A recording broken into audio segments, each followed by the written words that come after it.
मी Sarita Kaushik. Zero आवर मध्ये आपलं स्वागत. लोकसभेच्या निकालानंतरचा गुलाल हवेत विरण्याआधीच राज्यात विधानसभेचा धुरळा उडायला सुरुवात झाली आहे.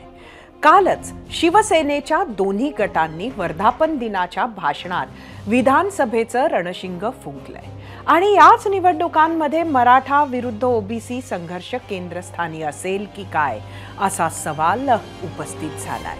तुम्हाला काही महिन्यांपूर्वीचं अंतरवाली सराटी आठवतंय का, जिथं मराठा समाजाला ओबीसीतून आरक्षण मिळावं यासाठी मनोज जरांगेंनी आंदोलन केलं होतं. त्यांच्या भेटीला नेत्यांच्या रांगा लागल्या होत्या. अगदी हेच चित्र आज अंतरवाली सराटीपासून अवघ्या काही किलोमीटर अंतरावर असलेल्या वडीगोद्रीत दिसतंय. इथं प्राध्यापक लक्ष्मण हाके यांनी ओबीसींसाठी उपोषणाला सुरुवात केली होती. त्याला 8 दिवस होत आहेत. गेल्या 3-4 दिवसांपासून त्यांच्या उपोषण स्थळी राज्यातल्या ओबीसी नेत्यांची रीग लागली आहे. हेच लक्ष्मण हाके आज आपल्या सोबत गेस्ट सेंटरला असणार आहेत. त्यांच्याशी आपण चर्चा करणार आहोतच. मात्र राज्यातल्या दोन्ही आरक्षण आंदोलनांमुळे महाराष्ट्राच्या राजकारणात नवं वादळ निर्माण होण्याची स्थिती निर्माण झाली आहे आणि त्याचे पडसाद विधानसभेत उमटायची शक्यता झाली आहे, ज्याची सुरुवात अंतरवालीत झाली आहे. कारण उपोषण सोडल्यानंतर मनोज जरांगेंनी आता पुन्हा एकदा सरकारला आव्हान दिलंय. कारण मराठ्यांना ओबीसींनी आरक्षण दिलं नाही तर मनोज जरांगेंनी विधानसभेच्या रिंगणात उतरण्याचा इशारा दिलाय. इतकंच नाही तर राज्यातल्या सगळ्या 288 जागांची चाचपणी सुरू केली आहे. त्यातल्या 127 मतदारसंघाचं सर्वेक्षणही पूर्ण झालंय असा दावा मनोज जरांगेंनी केलाय. पाहुयात. मी गप्प बसणार नाही.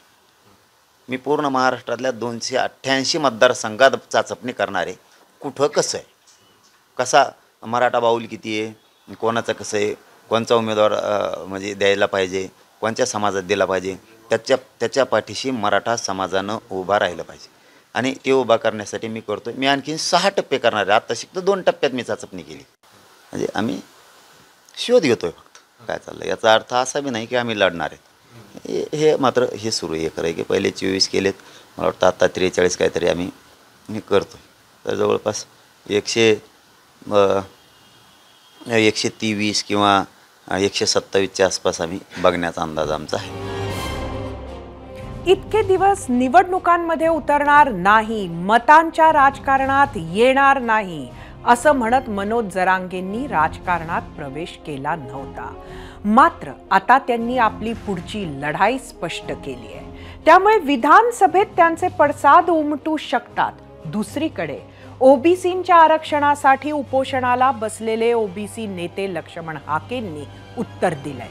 आमदार निवडून आणून आरक्षण संपवणार का असा सवालही हाकेंनी मनोज जरांगेंना विचारलाय. इतकंच नाही तर मनोज जरांगे यांनी पंकजा मुंडे आणि महादेव जानकर यांना पाडण्यासाठी बैठका लावल्याचा आरोप देखील केलाय. लक्ष्मण हाके काय म्हणतात बघूयात. 127 आमदार निवडून आणून आरक्षण संपवणार आरक्षण हा अजेंडा आहे का त्यांचा? म्हणजे निवडून येऊन आरक्षण संपवणार का ओबीसींचं? महाराष्ट्रातली जनता यावर विश्वास ठेवेल का? मनोज जरांगेंनी निवडणुकीच्या रिंगणात उतरण्याचा इशारा देताच राज्याचं राजकारण मात्र ढवळून निघालंय.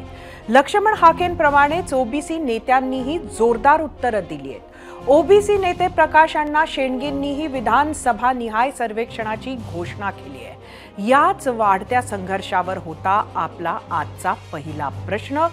तोच पाहण्यासाठी आपण जाऊया आपल्या पोल सेंटरला. आजचा पहिला प्रश्न सांगते. जरांगे पाठोपाठ मतदारसंघाचा सर्वे करण्याची शेंडेंची घोषणा. विधानसभेला मराठा विरुद्ध ओबीसी मुद्द्यावर संघर्ष होईल असं वाटतं का? तुम्हाला सांगायचं होतं होय किंवा नाही?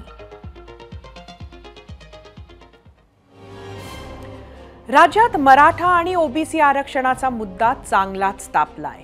फक्त राजकीय नाही तर सामाजिक तणावाची स्थिती निर्माण झाली आहे. या पार्श्वभूमीवर शरद पवार यांनी हे दोन्ही मुद्दे निकालात काढण्यासाठी केंद्र सरकारनं हस्तक्षेप करण्याची गरज आहे असं व्यक्त केलंय।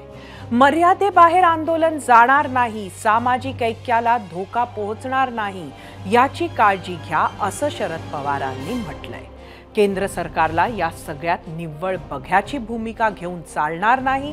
केंद्र सरकारनं पुढे येऊन या सगळ्यावर तोडगा काढला पाहिजे असं वक्तव्य त्यांनी केलंय।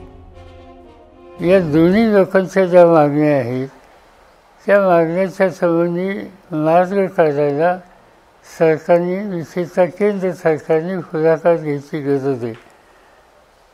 एका मर्यादेच्या बाहेर आंदोलन न जाईल याची काळजी घ्यावी, कारण त्याचा एक सामाजिक तणाव हा निर्माण न होईल याची काळजी घेणं ही सगळ्यांची जबाबदारी आहे।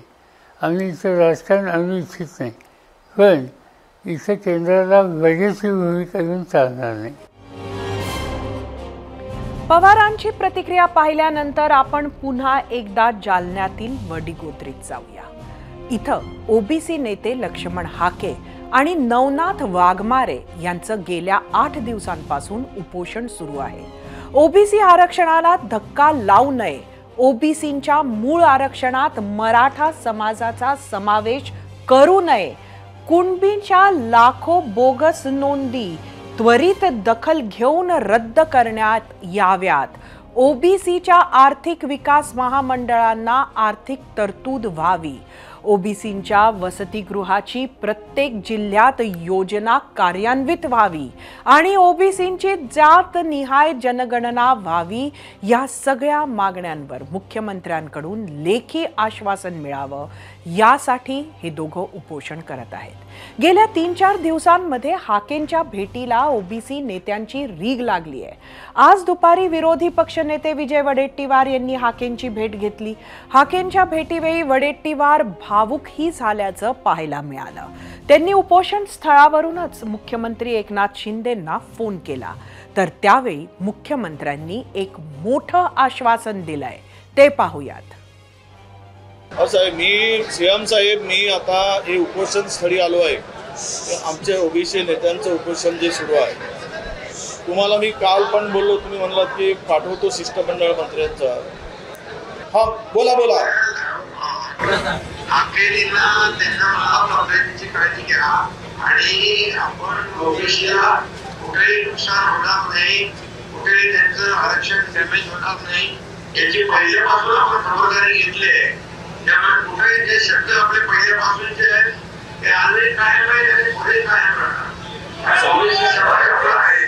फक्त आमचे लोकांची ती जी मागणी आहे आणि विशेष करून उपोषणकर्त्यांची आणि समस्त ओबीसी बांधवांची जी मागणी आहे ती सगळे सोयीचा जो विषय आहे त्यावर एक सकारात्मक तुम्ही आश्वासन द्या आणि लेखी स्वरूपामध्ये जर तुम्ही देऊ शकला, कारण आता तुमचेच मंत्री म्हणाले गिरीश महाजन की आम्ही काही सुप्रीम कोर्टात टिकणार नाही असं गिरीश महाजनजी म्हणाले सगळे सोयरेचा, त्यामुळे तो सगळे सोयरेचा टिकणार नाही।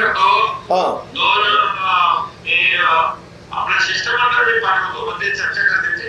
कधी पाठवता येईल? उद्याला पाठवता येईल ना? ठीक आहे सर। लक्ष्मण हाकेंची स्थिती पाहून जिथं कणखर नेत्यांच्या डोळ्यात पाणी येतंय, तिथं त्यांच्या आई वडिलांचं काय स्थिती असेल हेच जाणून घेण्यासाठी सोलापूर जिल्ह्यातील सांगोल्यातील जुजारपूर गावात पोहोचलो।